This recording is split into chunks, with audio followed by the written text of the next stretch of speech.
Yo guys, in today's new video we're going to be talking about how to keep your Sims ages the same for pretty much forever if you wanted it to be. So stay tuned.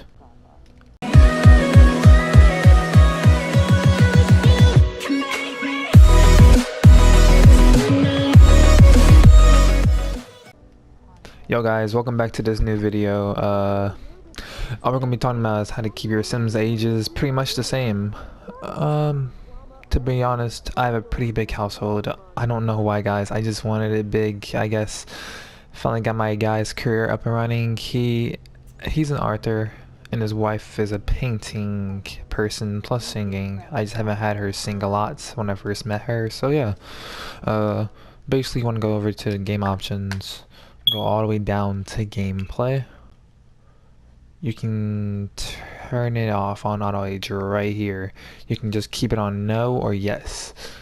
Of course you want to keep it on no because you don't want them to auto age by themselves. And also for this one, enables unplayed Sims to age over time. If disabled, your Sims will not age up, guys. So if you heard that, that means that they won't be able to age up at all. So which is pretty much good for you.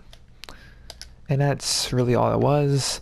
And also, of course, if you don't want them to age up, all you have to do is just not make birthday cakes. It's just that simple. And they're both hungry, so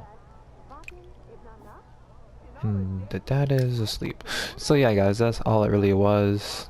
I just had them age up on my own terms.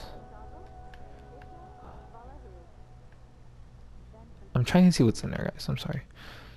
But yeah, guys, that's all it pretty much was just for today. So if you liked it, subscribe and like, and probably watch the rest of my Sims 4 videos. I have lots of them. So see you later, guys.